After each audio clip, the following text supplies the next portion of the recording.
பள்ளிக்கூடத்தில் குழந்தைகளை அனுப்பும் பொழுது பள்ளிக்கூடத்தில் போய் முக்கியமாக போய் கேளுங்க, உங்கள் ஸ்கூலில் யார் கவுன்சிலர், கவுன்சிலிங் பண்ணுறது யார்? நம்ம கேட்குறோமா இல்லையா? யார் மேத்ஸ் எடுப்பாங்க, யார் ஃபிசிக்ஸ் எடுப்பாங்க, யார் கெமிஸ்ட்ரி எடுப்பாங்க? அதே மாதிரி உங்கள் பள்ளிக்கூடத்தில் யார் கவுன்சிலிங் பண்ணுறதுக்கு யார், உங்கள் குவாலிஃபிகேஷன் என்ன? இதை நீங்கள் கண்டிப்பாக கேட்கணுங்க. சிபிஎஸ்சி சர்க்குலர் அனுப்புகிறாங்க. ஆனால் அந்த சர்க்குலர் அனுப்பிச்சது எந்த பள்ளிக்கூடங்கள், எவ்வளோ பள்ளிக்கூடங்கள் சீரியஸாக எடுத்துகிட்டு இருக்காங்கன்னு தெரியல. ஆனால் இது ரொம்ப ரொம்ப சீரியஸான ஒரு விஷயம்.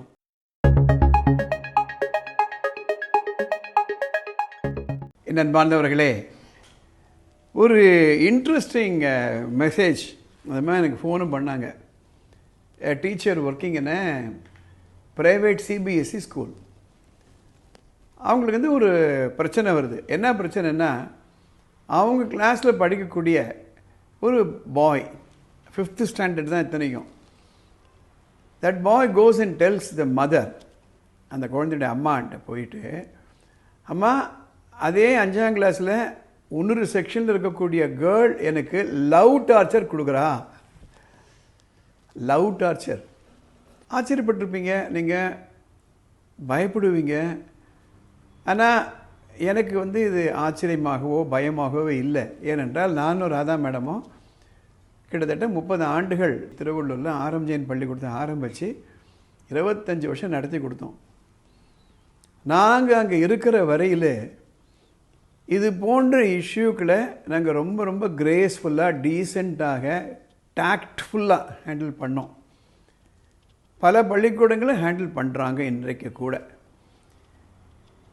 எதனால் இந்த பதிவு நான் போடுறேன் அப்படின்னா, நம்ம குழந்தைகளை ஒரே இடத்துல அதிக மணி நேரம் ஒரு இடத்துல இருக்காங்கன்னா அது பள்ளிக்கூடம் தான்.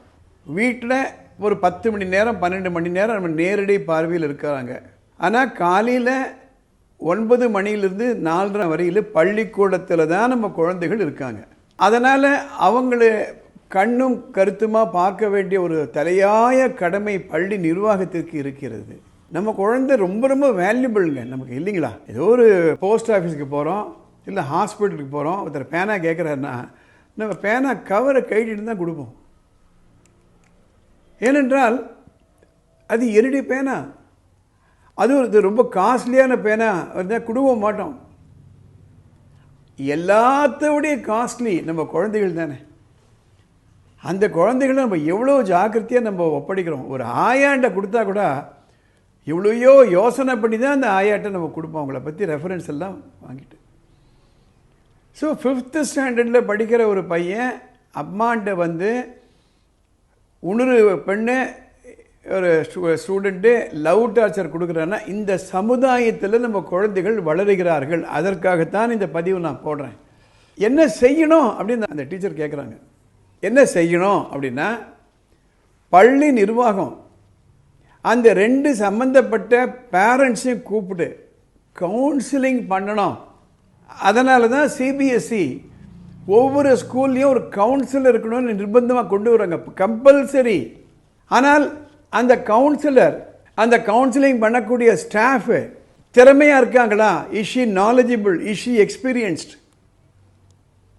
அதாவது ஒரு பள்ளிக்கூடத்தில் நர்ஸ் போடுறோம் இல்லையா, ஃபஸ்ட் எய்டுக்கு ஒரு அடிபடுதுன்னா அந்த அம்மாவுக்கு டிஞ்சரை போடணுமா, என்ன பண்ணணும், இல்லை ஸ்டிச்சஸ் போடணுமா, இல்லை அருகாமையில் என்ன ஹாஸ்பிட்டல் இருக்குது, அந்த குழந்தையுடைய ஸ்கூலில் அவைலபிள் மெடிக்கல் ரெக்கார்ட் பிரகாரம் என்ன அலர்ஜி, ஏது அலர்ஜி தெரியணுமா வேண்டாமா, வெளியில் படக்கூடிய காயங்களுக்கு எந்த அளவிற்கு அந்த பள்ளி நிர்வாகம் ஜாக்கிரதையாக இருக்கணுமோ அதை விட அதிகம் இது மனதுக்குள்ளே ஏற்படக்கூடிய சஞ்சலங்கள். இது எதனால் நடக்குது நமக்கு தெரியுங்க. Social media. அந்த சோஷியல் மீடியாவில் என்னத்தை பார்க்குறாங்க அவங்க. அண்மையில் ஒரு இடத்துல உட்காந்துட்டு இருந்தேன். ஒரு 7 வயசு இருக்கக்கூடிய ஒரு பெண் கிட்ட அவங்க அம்மா மொபைல் ஃபோனை கொடுத்துட்டு எங்கேயோ போயிருக்காங்க. நான் பக்கத்துலேயே உட்காந்து கிட்டத்தட்ட 45 நிமிஷம் 1 மணி நேரம் அதை நான் பார்க்குறேன். அந்த குழந்தை ஸ்ட்ரோலிங் இப்படியே பண்ணுது, இப்படியே பண்ணுது, இப்படியே பண்ணுது. அந்த குழந்தையுடைய அம்மா நிறைய சீரியல் பார்ப்பாங்கன்னு நினைக்கிறேன். அலோகிருதம் எப்படி இருக்குது இந்த மொபைல் ஃபோன்லன்னா, எந்த பதிவுகளை நீங்கள் அதிகமாக பார்க்குறீங்களோ அந்த பதிவுகள் உங்களுக்கு மீண்டும் மீண்டும் வந்துக்கிட்டே இருக்கும். சப்போஸிங் ஒரு சுயமுன்னேற்றம் பற்றிய ஒரு பதிவு ஒருத்தரை அடிக்கடி பார்க்குறாருன்னா அதுவாக தான் வந்துகிட்டே இருக்கும். இந்த பொண்ணு பார்த்தது எல்லாமே சீரியல். அவங்க அம்மா சீரியல் பார்ப்பாங்க போல். அந்த வசனங்கள், அந்த வார்த்தைகள் என்னால் காது கொடுத்து கேட்க முடியல. ஆக பள்ளிக்கூடத்தில் குழந்தைகளை அனுப்பும் பொழுது அந்த பள்ளிக்கூடத்தில் இது மாதிரி கவுன்சிலிங் பண்ணுறதுக்கு ஆள் இருக்காங்க. இந்த வீடியோவை நீங்கள் போடும்பொழுது உடனே லைக் போட்டு ஒரு கமெண்ட் போட்டு பள்ளிக்கூடத்தில் போய் முக்கியமாக போய் கேளுங்க, உங்கள் ஸ்கூலில் யார் கவுன்சிலிங் பண்ணுறது யார்?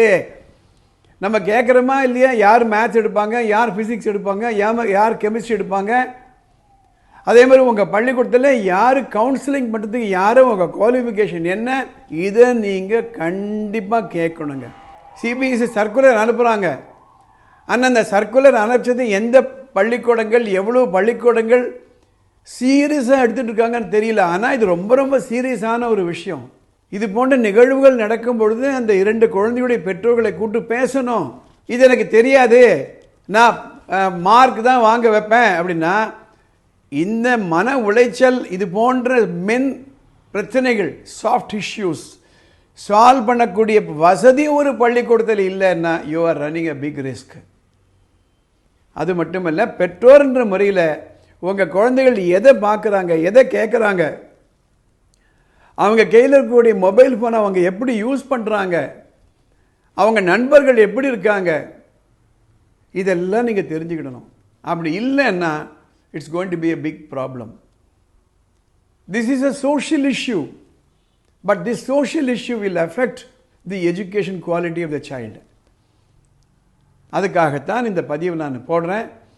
இந்த பதிவு உங்களுடைய நண்பர்களுக்கு பயனுள்ளதாக இருக்குன்னா உடனே ஃபார்வேர்ட் பண்ணுங்கள், லைக் பண்ணுங்கள், ஷேர் பண்ணுங்கள். படிப்பு பற்றிய உங்களுக்கு ஏதாவது குழப்பங்கள் இருந்ததுன்னா மேலே ஒரு வாட்ஸ்அப் நம்பர் போகுது, அந்த நம்பருக்கு ஒரு ஷார்ட் மெசேஜ் அனுப்புங்க. அதை படித்து பார்த்துட்டு அடுத்த எபிசோடில் நான் கவர் பண்ணுறேன். இந்த சேனலுக்கு சப்ஸ்கிரைப் பண்ணுங்கள். வானமே இல்லை அறக்கட்டளையின் சார்பாக இந்த பதிவுகளை நான் ஏற்றுறேங்க. அடுத்த எபிசோடில் பார்க்கலாம்.